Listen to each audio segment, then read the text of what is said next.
Welcome, ladies and gentlemen, back to Let's Talk Yard show. This is our third show, and we're doing something a bit different this week. Yep. We are transitioning into more of a podcast type talk. We are Liverpool John Moores University students, and with university starting soon, we just need a bit of time to adjust, don't we, Will? Yeah. And editing our videos is a bit time consuming. I think we'll bring it back, but we're going to be trying our hands at uploading some Madden gameplay if any gamers are out there. And we'll bring back the filming ourselves on the camera shows later on. So basically this week we had Texans and Cowboys, both victorious, didn't we, Will? First time this season for the Texans. I could rub that in a little bit Yeah, so Dallas Cowboys starting it off against the Washington Redskins at the FedEx Field. Dallas Cowboys 2-0 for the season. Great start to the season. We had Dak Prescott, 26 of 30, 269 yards, 3 touchdowns, 1 interception. In contrast, Case Keenum, 26 of 37, 221, 2 touchdowns, no interceptions. Didn't have a bad game, didn't have the greatest game, but yet again, another great start for Dak Prescott and the Dallas Cowboys offense. We come out with some stats from the game. Dak Prescott, 7 pass touchdowns. He's tied for the most in the first 2 games of a season in Cowboys history. Also, big up Jason Witten again, scoring a touchdown, man. It's crazy. He's come out of retirement. Yeah. And he's already got 2 touchdowns. 2 touchdowns. How many has Hopkins got this season? Don't know. I don't know whether it's 2 though. I don't think it's 2. I think it's 2 actually.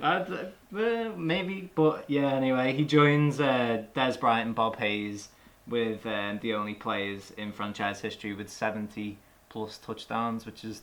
He's got another crazy stat where it's like the best CNN reporter to have more than 1 touchdown or something like that. There's like more than 1 receiving touchdown or something stupid like that.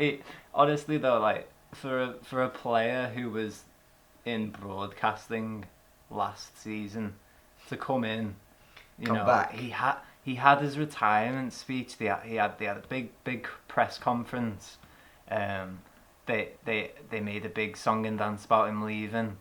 And for him to come back, have a touchdown in each of the games, and I honestly think Jason Witten, I thought this season, his presence in the locker room, I think, helps so much, even though he's not,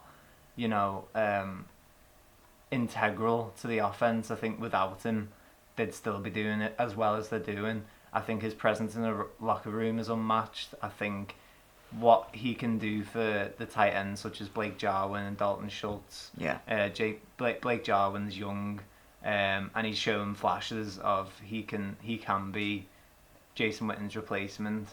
But I think credit to the man. Des Bryant was one of my favourite Dallas Cowboys players of all time when I started watching. Classic big ego, isn't he? He is. Classic big ego receiver, and it works for him. So yeah, exactly. And when you've got those type of players, you don't complain really. Yeah, you just sort of put up with them. You just you give them what they want. Unless they do like an Antonio Brown, and but Antonio Brown is not.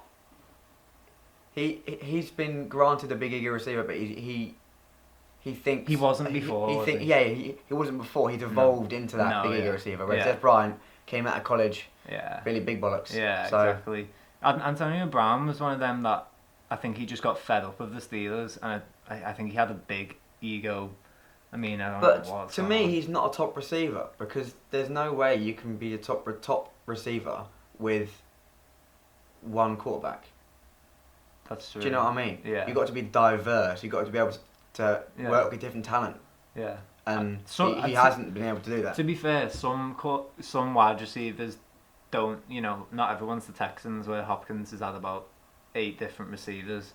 8 different QBs. Sorry. Yeah, but even other teams. I can't really think of off the top of my head, but I know for a fact. Julio Jones, for instance. T.Y. Hilton. Yeah, he's had quite a few. He's had quite a few. I was thinking this really, but T.Y. Hilton, you watch him play for the Indianapolis Colts, and he's still smashing it up. He's still, yeah. But anyway, Stats. into the game. So Dallas Cowboys started off slow. Dak Prescott's known a bit for starting off slow, and he takes a bit of a while to get into it. So the first quarter was a bit drab as far as the offense is concerned. Dak Prescott threw his first interception of the season. Whose fault it was, I'm not sure. He seemed to throw it a bit behind Randall Cobb, but Randall Cobb's positioning was a bit poor. So I think it was half and half to blame on both of them. It was picked off by Monte Nicholson at midfield, and the Washington Redskins go and score from that takeaway with Adrian Peterson touchdown.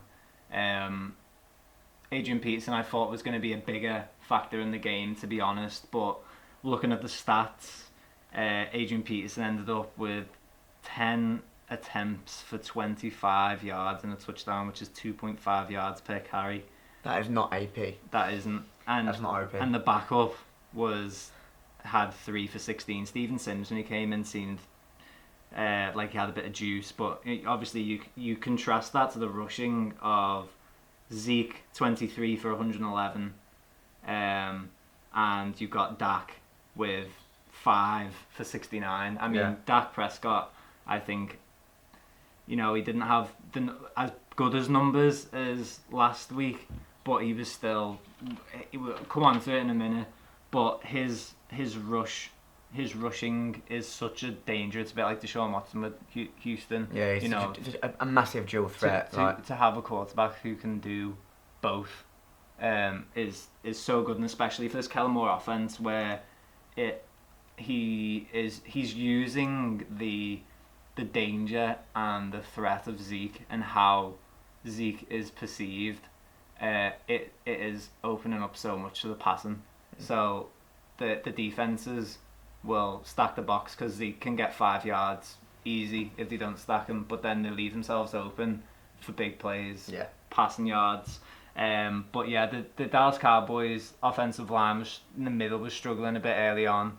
Deron Payne and Ryan Kerrigan sacking Dak Prescott a few times, getting pressures. That is really unlike Dallas Cowboys O-line. It is. Because for the last 5-6 years, it has been a brick wall. It really has. And they've normally been, I would say, better in the run, but I feel like this season they're a bit better in the passing protection. I think there's one weak link in the chain, and that's Connor Williams. He was drafted 2 years ago, I think out of Texas A&M. Was it Aggies? Yeah. And he was a right tackle, but they drafted him, and I think they've settled on a left guard position. But we've got a backup, Xavier Suafilo, who I think's better than him. He was He was at Houston a couple of years ago. He came in a few times last year at guard, and I think he actually benched Connor Williams last season, but they're going for Connor Williams again. He's a big old lineman. He's a big guy. I like him. He's a good player. But that pressure leaked away. Really, we had a big play for against Washington. Tyron Crawford sacked them on 3rd and 11, took them out of really field goal range. Dallas Cowboys was backed up from their own 2 and ended up scoring a touchdown through runs from Zeke and Dak, 25 yards, got them away from their own end zone, and then a play action pass, 51 yards, Devin Smith. Devin Smith is an interesting one. He's a former 2nd round pick. He was at the New York Jets. He never really lived up to the heights of anything. No. He was a bit of a actually a Tavon Austin type player who he's replaced in this game. He's come in because Tavon Austin's injured, and as I said, he's another. I think he's just forced his way into the Dallas Cowboys team because he's faster than any other our wide receivers, and but if you have a deep threat, that's always the main thing. You need to have a deep threat. That's the deep threat players are the ones that win games. Yeah. It's because you just get half. They've done down the field, and then you can, if you're on the 25, you're on the 25 then. Do you know what I mean? It's hard to sort of talk about, but hard to sort of like think about, but like when you get like a team with no deep threat, you put a lot of pressure on the running backs and put a lot of pressure on the sort of like third string receivers, and that's again, it's just lack of consistency. Well, yeah, and if you don't have a deep threat, then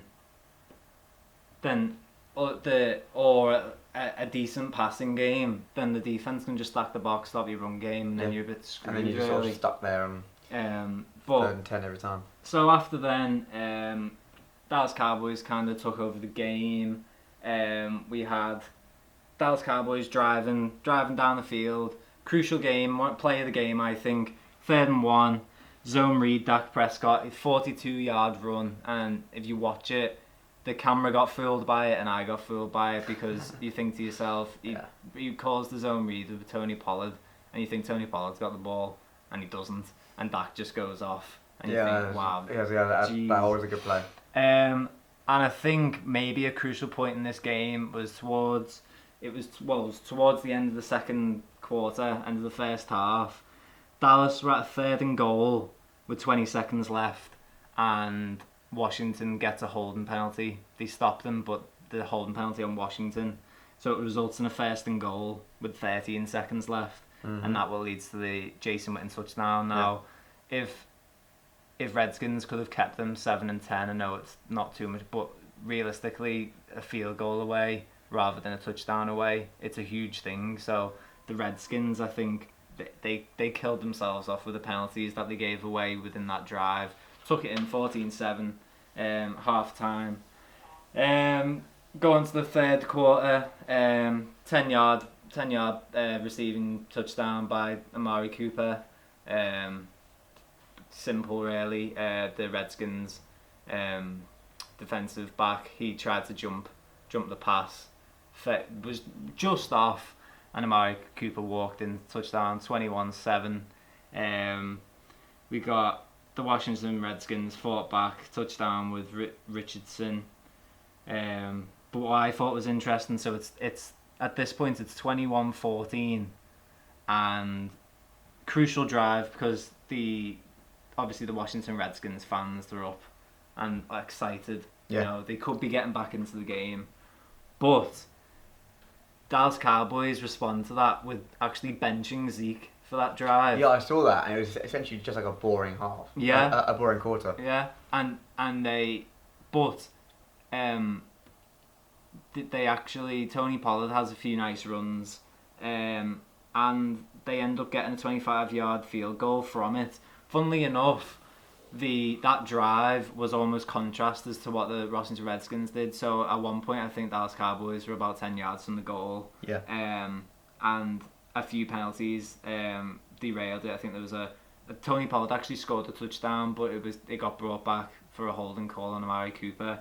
There was also a false start because the Dallas Cowboys were trying to make them jump off sides, and they failed a bit. So they ended up having to settle for a field goal. But when you obviously settle for a field goal, you're still making the game 10 points. So the Washington Redskins brought it back within 7 points, and instead of the Dallas Cowboys going 3 and out, and then the Washington Redskins are like, oh, here's a chance to tie the game, they're still 2 possessions away, which is huge. Next possession, obviously for Dallas Cowboys, 31-14, Zeke gets a 5-yard touchdown, a bit similar to what happened last week. The defense gets a bit worn out, and then we bring Zeke in, and again, obviously 31-14. Dallas Cowboys are playing standoffish defense. They don't want to let any big plays. Washington ends up scoring a late touchdown, but for really nothing. The game ends 31-21. All in all, I think it was a good performance by the Dallas Cowboys. Again, the offense is looking strong.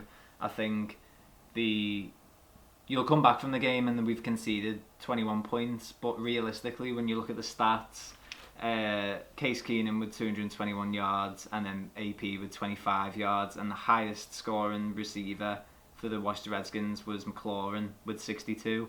They're not big stats, really. Nah, they're nothing crazy. I think the one thing that Dallas Cowboys really need to improve on is the sack numbers. Need to get more pressure on the ball, and we need to figure out what we need to do with turnovers, because yet again we get no turnovers this game, and we had 2 dropped potential interceptions from Xavier Woods and Jeff Heath. And there's going to come a point where we're going to need those interceptions and turnovers, and they're crucial. Well, yeah, because they're valuable moments in the game. Exactly. They are valuable moments. So we don't need them yet. Probably won't need them next week, but you know. Yeah. So give it to the end of the season, and you might start to miss those valuable points. So yeah, we'll go on to your game, the Texans, then. Yeah. So the Texans Jaguars was a bit of a should we say boring game up until. Yeah. Perhaps the dying seconds. So essentially, the Texans won 13-12 to the Jaguars. They were playing at home this time because the next time the Jaguars play the Texans, it is at London. Mm. So given how close this was, it should be quite an interesting game to see how that plays out in London. Given that both teams are technically away, even the Jaguars are still classed as the home team. Yeah. But again, so starting off with the first quarter, it essentially just punt. Yeah. Punt. Defensive game. I didn't. It really was. I didn't fully watch it, but I saw bits and bobs of it, and it was. Oh, I don't know what the stats were for the defense, but it literally seemed like every time I was watching it, it was. Minshew was getting sacked or Watson was getting pressure. Sacked. Yeah, so the first points that Texans scored was a 39-yard field goal by Fairbairn. That was 3-0 the first quarter. And then second quarter, again, punt. Literally, again, a game of defences. Yeah. Jacksonville had a field goal, and a 40-yard field goal just in Lambeau. So that made it 3-3. And then again, Houstin answered with another field goal, 22 yards. So essentially, this game was just from the first half, it just lost chances really.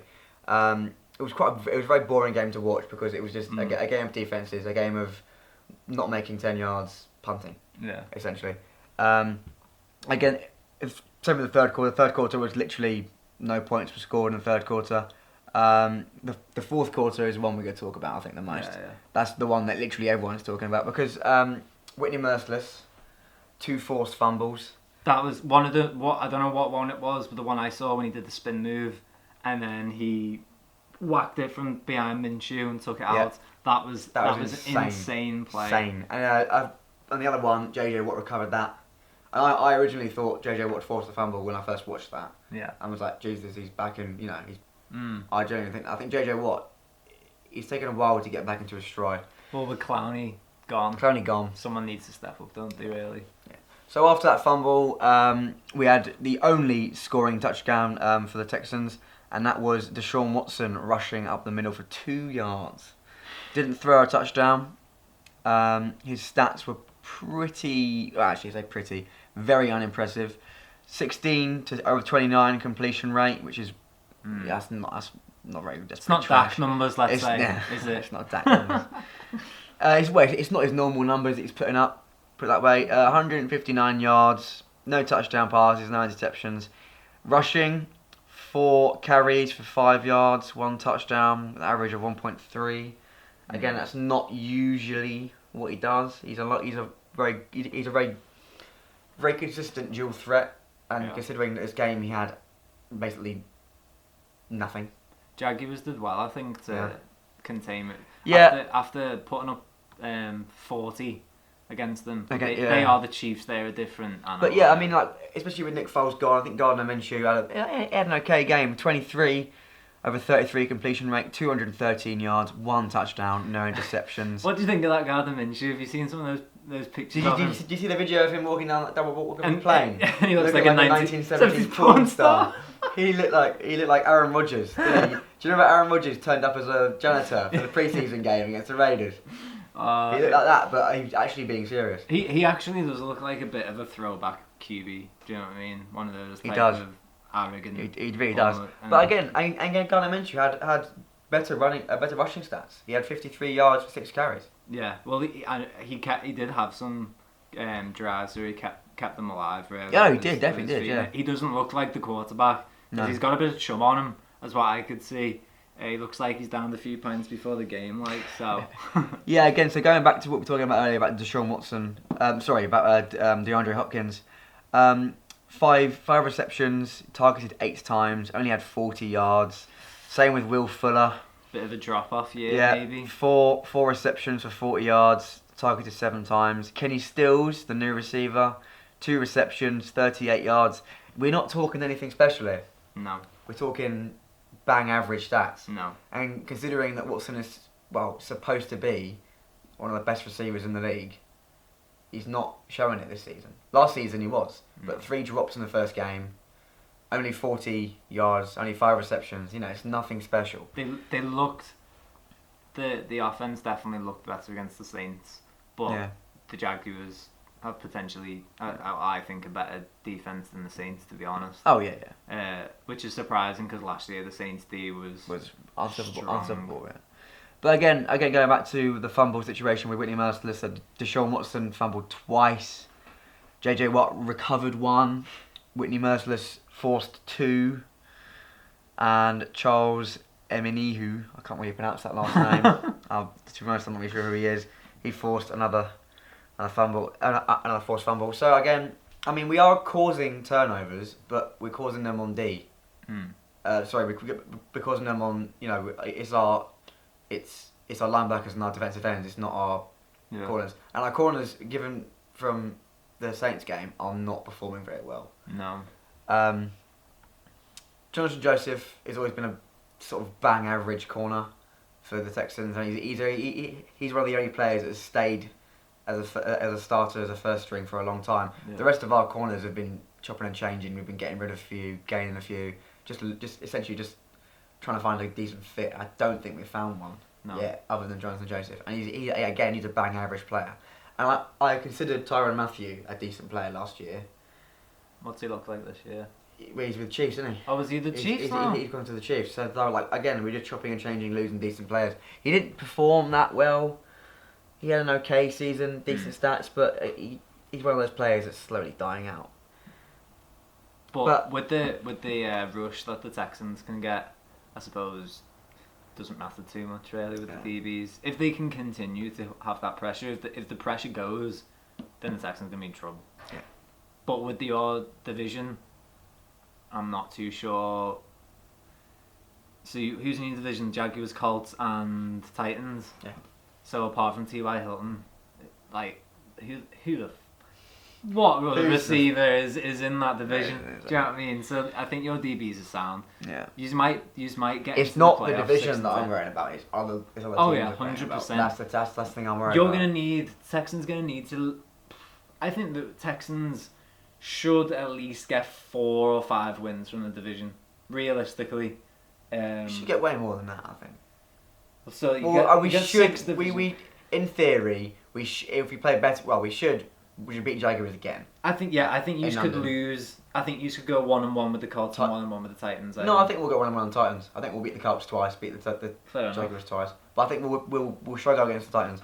But the main part of this game that everyone was talking about is basically the last 2 seconds. Right at the end. The last 30 seconds to be exact actually. So Deshaun scored a touchdown, rushing for 2 yards. Jacksonville answered with a field goal. And then Gardner Minshew passed short to D. Clark for 4 yards, touchdown. So that made the score 12-13. And what on earth do the Jaguars do? This is the debate. Were they right? Were they wrong? Because I was hearing someone say that Gardner Minshew had, when they say that when they've got the hot hand, put it in their hands to win. So Gardner Minshew was going down. I don't really think that last drive the Texans couldn't stop them particularly much. No, he didn't. They sort of went. They were 14 plays, 63 yards. They weren't flying down the field, but they were doing well. So they were doing better than they were in the previous drives. They took the chances, but it was one of them games where the defenses were. I would have. It sounds weird, but if it would have gone to OT, either team, I would have actually considered putting my D out first. I know that sounds a mad one. That is a mad one. That's ballsy. But it, and it could massively backfire. But both defenses were playing the best, and I think you get a turnover for the D, and you've won the game because all you need to do in their half is get in field goal range and win. So it's obviously a ballsy play. That's probably why I'd never even come close to a coaching staff in the NFL on making a decision. Max Quinn, head coach of the Cowboys in a couple of years. Watch this space. I might have to be because someone needs to get rid of Jason Garrett. Jesus Christ.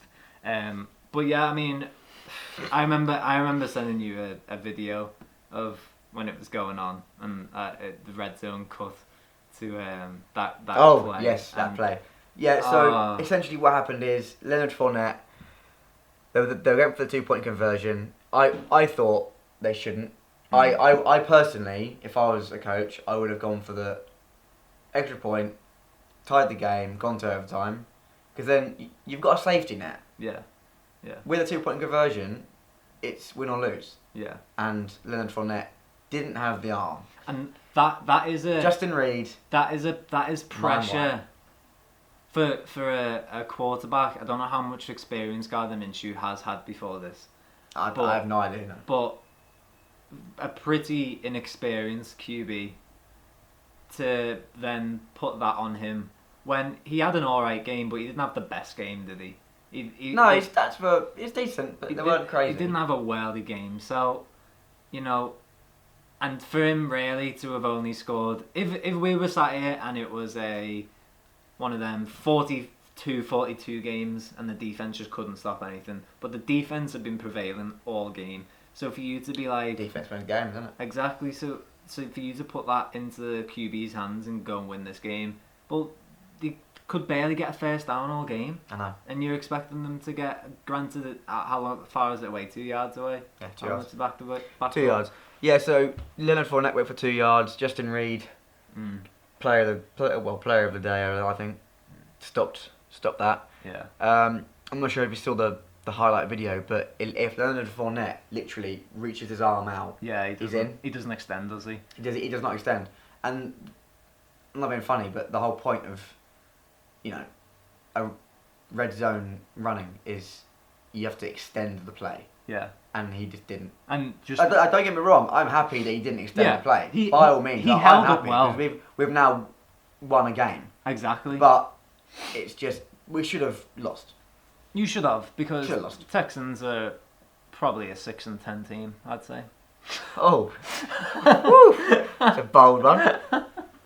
But no, again, I think that we were lucky to win this one. It was a bad coaching decision that made us win the game. Going into week 3, as the Texans go in 1-1 and the Dallas Cowboys going 2-0. The Texans are away at the LA Chargers. The last time the Chargers met was November 27th, 2016. So a while ago. And we lost 21-13. Given the faith I had in the Chargers the last week, I am doubting their ability a little bit. Yes. A little bit. Well, I like Phillip Rivers.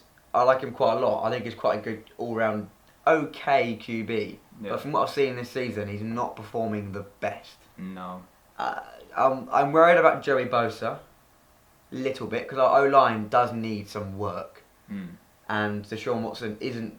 I know he's good at scrambling. I know he's good at rushing, but he's not good once that pocket goes down.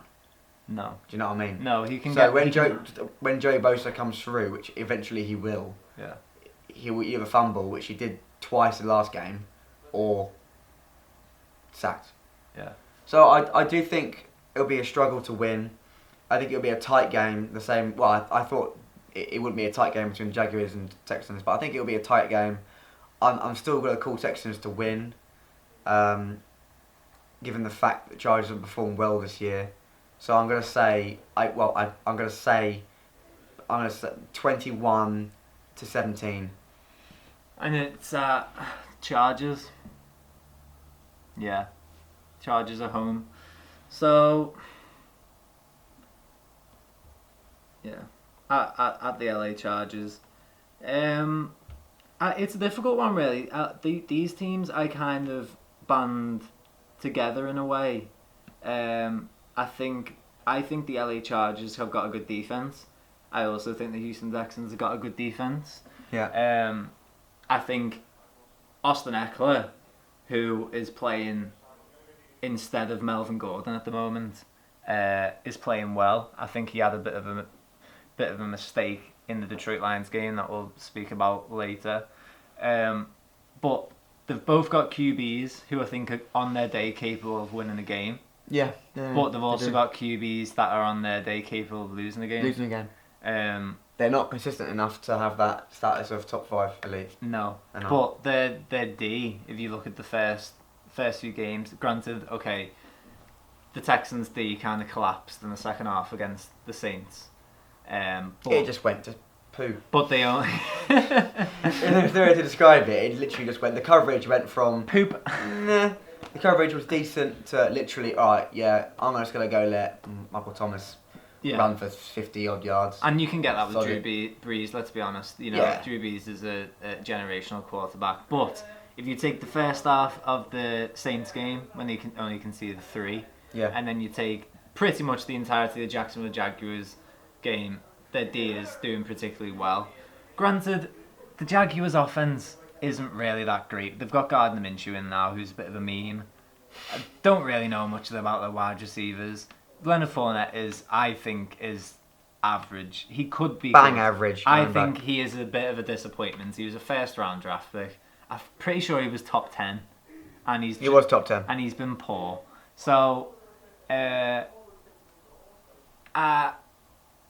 think looking into this game, it's going to be a very close game. Yeah, it's good. Well, I mean, the experts predict 24-23 Texans win. So I don't think it's going to be that close. I hope not, because we've had 2 close games already, and I don't want another one. Could be a draw. Never know. Oh, I hope not. Draws, ties, just ruin your record. Because then, you got to try and figure out your point percentage. You got to figure out, how hard you schedule it. It's just ridiculous. I really hate a tie. It is so pathetic. So what's your prediction? I'm gonna say 21-17 to Texans. I'll say... I think the Rivers will struggle against the D, and I think he'll bottle it. So, but I do think it's going to be, I'm going to say, 21-24. Although that obviously doesn't scream a defensive game, I feel like maybe what NFL, I said this last video, you think something one week and then the complete opposite happens this week. So I think that both offenses will get back on track. Defenses will still be good, but not as dominant. And I'm saying 24-21 to the Houston Texans against the LA Chargers. Yeah. So going on to the 2020 Super Bowl champions, the Dallas Cowboys. Bold statements. Bold statements. We have up against probably the team of the league really at this point really. I genuinely think that Miami Dolphins could be on record for the worst points deficit ever. They could be the worst team in NFL history since the Super Bowl era. I genuinely do think that they could concede the most points that's ever been conceded by a team. Miami Dolphins over the first 2 games have lost by 40 plus points. Both games. There's a crazy stat where they're 105? No. Their points deficit is ridiculous. I can't remember how much it is, but it's something stupid. It is crazy. I mean, they lost the points against 50 something to 10. 50 I think 10. It was. And then this week was 43. 43. Yeah. 43-0. But last time we met, similar to the LA Chargers Texans, with how the schedules come round. Yes, years ago. Innit? 2016, Dallas Cowboys actually beat the Dolphins 41-14. Which? Yeah, that was 16. Which? That was when the Cowboys were absolutely slaying. Yeah. Was it? Well, I say slaying. They were performing better than they did the big. Prescott's first year. It was Zeke's first year as well. Oh, was that the year that Tony got injured, or was it? No, did Romo retire in 16? Yeah, but he started the year. He started the year, got injured, and then retired halfway through. It might have been was it the? Or did he retire at the end of the year? What was? Oh, I don't know because I'm gonna make myself look like a tit. But anyway, it might have been the year before. But I think this might have been Dak's first proper First year. season. I think it was his first season. Yeah. 41-14 might be a similar stat. Oh, I think the Cowboys. Scoreline. I don't think the Cowboys will score. No, I'm kidding. I don't think the Dolphins will score. I think it'll be a blowout. It'll be a 35, 40 odd deficit, I reckon. Well, looking at the stats here, Will, the Miami QBs for the first 2 games, Ryan Fitzpatrick has got a 39.9 passer rating.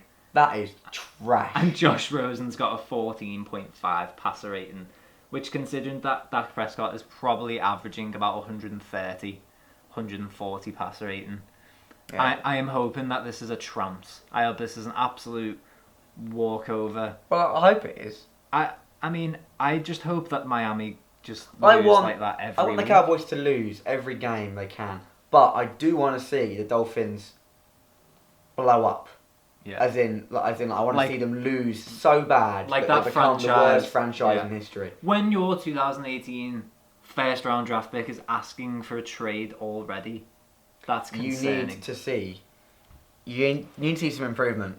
Has that Mika Fitzpatrick gone to the Steelers now? Yes. So I think so. Steelers are a 0-2 team. They're not doing particularly great, but Mika Fitzpatrick is looking at this franchise and thinking, Miami Dolphins going to be like this for the next 5 years. Yeah. I'm not wasting my contract putting up with this shit. You got lucky with this schedule, you know. But the Dallas Cowboys? Yeah. Well, I've been hearing that, to be fair, because I think we've got the Saints the week after, who Drew Brees has just gone down. It's gone. The only reason the Saints lost against the Rams was because of Drew. Right, yes, well, it is. Is it that we've got lucky, or has other teams got unlucky? You've got lucky. Because last season we got lucky with a decent schedule. We had a good schedule. Well, I say good. We had an easier schedule last year. I would not say that the Dallas Cowboys schedule is that easy, to be honest. I mean, let me just get it up right now. I mean, here's a crazy stat for you. The Dolphins have lost each of their first 2 games by 40 plus points this season. This season. Yeah, first 2 games. Here you are. So, entering week 3, the Dolphins have allowed 8 passing touchdowns, most in the NFL, and 391 rushing yards, most by any team in the first 2 weeks since Oakland in 2004. That's bad. So they're performing worse. Actually, sorry, Oakland were worse. Right, so the Dallas Cowboys schedule this season. Let's have a look. We've got Dolphins, then we've got the Saints, Packers. That'll be a tough one. That's going to be a tough one, because that's away. Yeah. We've got 2 against the Eagles, which the Eagles are a tough team this season. Vikings are a tough one. Actually, you know what? It isn't actually that easy. You have Bears. See, Jets. You got Rams. You got Buffalo. Lions. Patriots. Yeah. Rams, Bears.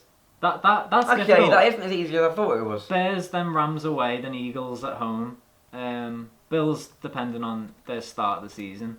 So, yeah, before you start, quenching my thirst for this Super Bowl and trying to downtrodden it and say we've gotten lucky, I think if you look at it, any team that is good, you'll look back on it and think, schedule was easy. Schedule, because they beat everyone. They beat everyone, I mean? So I think ours is easy. Well, it's not easy, but it's harder than last year. Because last year we had an easy one. We got Panthers the week after next. Falcons, Chiefs will take a loss on that one. Colts, I reckon, will do well on. Raiders will do well on. The Texans don't have to play a Philadelphia Eagles twice a year. No, but yeah. But that's always been the case with our division. That's always been the case. AFC South has always been a sort of meh division. Yeah, but because I don't think they don't. they don't have like a foundation in either team. So the Jacksonville Jaguars did well a couple of years ago, didn't they? Because it always seems like one of the teams is just a bit better than the others. There's not only a smidgen. Yeah, it's nothing crazy. And you could argue that's the same with the NFC East. There's not been someone's not defended this division since about 2007.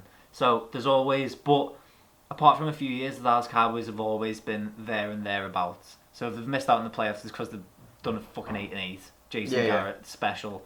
Special. But with yours, there's not been There's no competition. There's no like. No, it's outstanding so the Dolphin. In the patch division. Yeah. You got Bills, Jets, Dolphins, and. And what's the furthest that one of your teams has got? Probably. AFC. No. Well, it's probably Colts. Colts went far one year. AFC Championship. Against Denver, I think it was. Denver. And I think the Jaguars got far a couple of years ago. Houston got to AFC Championship. Did they? Yeah. Against Patriots. I mean, the Titans. Tell you what, that game was actually really good because we were up until that half. This was a couple of years ago. We were ahead at the half by like 15 to 14. Who's the QB? Was it Osweiler? Jesus No, was it? Christ, piss. No, it was Osweiler. It was Osweiler. There's no way Osweiler's getting to the bloody championship game. I'm sure. I don't know. I'm sure it was Osweiler. No, Osweiler's never achieved anything in his entire life. But going back to what I was saying, you kind of put me off a tangent by saying the Cowboys' schedule shit. But I think I'm really hoping for the Dallas Cowboys defense. We are going to silence some of the fans. I want to see sacks. I want to see interceptions. I want to see fumbles. I want to see this Dallas Cowboys defense get the love they deserve, because at the moment they are playing well, but the stats aren't showing it. Yeah. So I'm gonna say that the Dallas Cowboys are going to obviously win. We're away. I think we'll give up a touchdown, maybe 10. So I'm gonna. We've scored 31 and 35. Do we get 30 again? Yeah, we'll get 30 again. Let's say 35-10. 35-10 Dallas Cowboys. I'm not going to go into the 40s, although I'd like it. I'd like it to be about 55, maybe 70, if that's even possible. So yeah, I'm going to say Dallas Cowboys 35-10. Yeah, I'm agree with that one. I'm not even going to say that the Dolphins are going to score. I think it's going to be something like 46. Because I don't think the Dolphins are even going to score a touchdown. Can they I think it's going to be a field goals. They might, yeah. I genuinely don't think they're going to score a touchdown. It might be a 9. It might be like a 35-9. I don't think they've scored field goals. They didn't score a single point against Patriots. A single point. It is the Patriots, to be fair. Yeah, but at the end of the day, I know they've got a good defense, but to be that scared and not even get within field goal range, or have faith in your kicker to kick a field goal. Did they even attempt a field goal? I don't even know. I didn't watch it. To be honest, it was one of those games where you felt like we've watched pretty much all the games, or at least the highlights, but it was one of those games. It's like, what's the point? Do you know what I mean? Do I want to sit here for 7 minutes and watch the Patriots just run up 43 points against the Dolphins? It's just trash. It's like, it's like watching Liverpool versus bloody Malmo like 2 seasons ago in the Champions League. Like, it's ridiculous. But anyway. So yeah, I think the Texans are going to win 21-17. Yeah, and I think I said 24-21 Texans. Did you say yeah? So we're both saying Texans to win. Both saying Texans and Cowboys. We're both saying Cowboys to win. I think the Cowboys will win by a higher margin than you think, personally. I think it'll be 35-6, I'm saying. Alright, I'm saying 35-10. Then we'll let one touchdown in. Be slightly disappointing. And I'm also going to say bold prediction for the game. I'm going to say Byron Jones gets a pick 6. Ooh. I'm going to say Deshaun Watson passes for 2, rushes for 1. Fair enough. That's not a bold prediction, really. But that's just a prediction. I do think he's going to... I think he'll have a better game. Well, I hope he has a better game, let's put it that way. Alright then. You saying? You. Oh, yes, mate. Yeah, spit out. So that's been Let's Talk Yards with Will Feaver and Max Quinn. Bit of a different one this week, but podcasts are going to be following. Yep. We're going to have our Madden playoff game. Every single week we're probably going to have a Madden game for any of you gamers and Twitch followers, streamers out there. Yeah. So keep an eye out for those games. But thanks very much for watching. Please like and subscribe. Thank you. Peace.